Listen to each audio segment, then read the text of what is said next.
Saudari-saudaraku yang terkasih, berjumpa kembali bersama saya, Inspirasiku di Antara, Renungan Harian Minggu 8 Agustus, hari Minggu biasa pekan ke-19. Semoga kita bersama keluarga, komunitas kita selalu dalam keadaan baik, sehat, dan bersemangat. Marilah kita bersama-sama mengawali renungan kita dengan tanda kemenangan Kristus. Dalam nama Bapa dan Putra dan Roh Kudus. Amin. Allah Bapa yang Maha Murah, Engkau telah mengutus Putramu datang ke dunia sebagai roti kehidupan bagi kami. Kami mohon, teguhkanlah iman kami kepadanya, agar kami setia mendengarkan Dia dan melaksanakan kehendak-Nya. Sebab Dialah Tuhan dan pengantara kami, yang hidup dan berkuasa bersama Dikau dan Roh Kudus, Allah sepanjang segala masa. Dalam nama Bapa dan Putra dan Roh Kudus. Amin. Inspirasi kita hari ini dari Injil Yesus Kristus menurut Yohanes bab 6 ayat 41 sampai 51. Marilah kita bersama-sama membaca dan merenungkannya. Sekali peristiwa, bersungut-sungutlah orang Yahudi tentang Dia, karena Ia telah mengatakan, "Akulah roti yang telah turun dari surga." Kata mereka, "Bukankah Ia ini Yesus anak Yusuf, yang ibu bapanya kita kenal? Bagaimana Ia dapat berkata, 'Aku telah turun dari surga'?" Jawab Yesus kepada mereka, "Jangan kamu bersungut-sungut. Tidak ada seorang pun yang datang kepadaku jika ia tidak ditarik oleh Bapa yang mengutus aku, dan ia akan kubangkitkan pada akhir zaman. Ada tertulis dalam kitab nabi-nabi, dan mereka semua akan diajar oleh Allah. Dan setiap orang yang telah mendengar dan menerima pengajaran dari Bapa datang kepadaku. Hal itu tidak berarti bahwa ada orang yang telah melihat Bapa. Hanya Dia yang datang dari Allah, Dialah yang telah melihat Bapa. Aku berkata kepadamu, sesungguhnya barang siapa percaya, ia mempunyai hidup yang kekal. Akulah roti hidup. Nenek moyangmu telah makan mana di padang gurun, dan mereka telah mati. Inilah roti yang telah turun dari surga. Barang siapa makan daripadanya, ia tidak akan mati. Akulah roti hidup yang telah turun dari surga. Jikalau seorang makan dari roti ini, ia akan hidup selama-lamanya.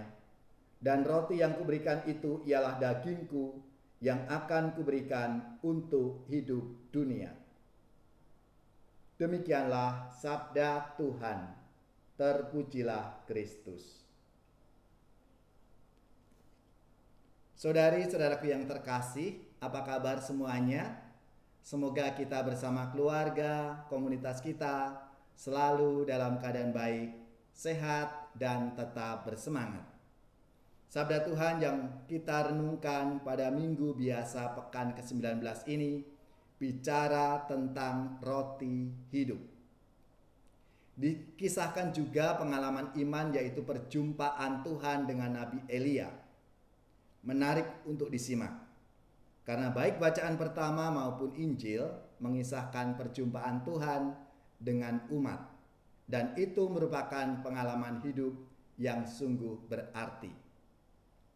Bagaimana perjumpaan Nabi Elia dengan Allah terjadi di Gunung Horeb atau Gunung Sinai, yaitu gunung Allah, tempat Tuhan berbicara dengan Musa dalam semak bernyala.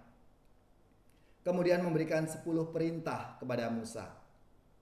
Nabi Elia melarikan diri ke dalam hutan karena terancam oleh Israel.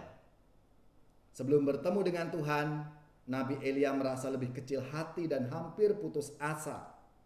Tanah gersang, raja jahat, para nabi pun mati. Elia pun berharap lebih baik mati saja. dia mengalami krisis hidup. Tetapi kemudian Elia mendapatkan makanan pada waktu kekeringan dan kelaparan. Dia mendapatkan perlindungan Tuhan melalui malaikat. Perlindungan Tuhan itu datang 2 kali. Yang pertama, malaikat membangunkan Elia agar makan. Yang kedua, malaikat memberitahukan bahwa dengan kekuatan makanan itu ia berjalan selama 40 hari, 40 malam untuk sampai di Gunung Horeb. Dalam sabda Tuhan, khususnya Injil, diceritakan perjumpaan dan dialog Yesus dengan orang-orang Yahudi. Menariknya, karena dalam perjumpaan itu Yesus memperkenalkan dirinya sebagai roti hidup yang turun dari surga, yang memberi hidup kepada dunia. Yesus mempersonifikasikan dirinya dengan roti hidup. Orang Yahudi merasa risih mendengar personifikasi itu, karena mereka menganggap sebagai ujatan terhadap Allah. Akan tetapi Yesus tetap menekankan ajarannya itu. Dalam personifikasi, Yesus mengambil bahan dari kehidupan sehari-hari yang sangat umum di kalangan masyarakat di tempat itu, yaitu roti. Inilah makanan pokok sehari-hari masyarakat di mana Yesus tinggal. Setiap keluarga, entah itu kaya, miskin, pasti punya roti di rumahnya sebagai makanan pokok. Kalau dibandingkan di negara kita, mungkin ya nasi sebagai makanan pokok kita. Dengan roti itu, orang bisa melanjutkan pekerjaan, perjalanan seperti yang kita dengarkan dalam bacaan pertama yang dialami oleh Nabi Elia itu. Personifikasi Yesus akan makanan pokok menunjukkan peran penting hubungan setiap orang dengan Tuhannya. Diharapkan kita semua umat beriman melihat nilai ini dalam hidup kita. Kita akan melihat Yesus bukan hanya sekadar pemberi makan, akan tetapi lebih jauh dari itu. Yesus sendiri adalah makanan, roti hidup. Dengan demikian, ia menjadi nutrisi yang menganugerahkan dan memperpanjang hidup setiap umat beriman. Roti hidup yang sesungguhnya ialah tubuh Yesus Kristus yang memberi hidup kekal. Dan inilah jaminan bagi orang yang percaya akan memperoleh hidup yang kekal. Maka marilah, saudari-saudaraku yang terkasih, kita menyadari akan Tuhan kita Yesus Kristus yang selalu ada untuk kita. Roti hidup yang memberi hidup kepada kita semua.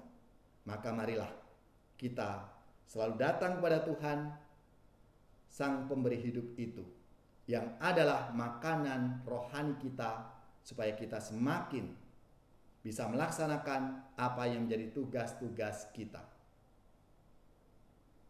Kecaplah betapa sedapnya Tuhan, kecaplah betapa sedapnya Tuhan. Aku hendak memuji Tuhan setiap waktu. Puji-pujian kepadanya selalu ada di dalam mulutku. Karena Tuhan jiwaku bermegah. Biarlah orang-orang yang rendah hati mendengarnya dan bersuka cita. Kecaplah betapa sedapnya Tuhan. Kecaplah betapa sedapnya Tuhan. Marilah saudari-saudaraku yang terkasih, kita siapkan hati kita untuk menerima berkat Tuhan. Semoga saudari-saudara sekalian, keluarga-keluarga, orang-orang yang kita doakan, mereka yang sakit, yang menderita, seluruh tugas, belajar, pekerjaan, usaha, serta karya pelayanan kita, dibimbing, dilindungi dan diberkati oleh Allah yang Maha Kuasa, Bapa dan Putra dan Roh Kudus. Amin.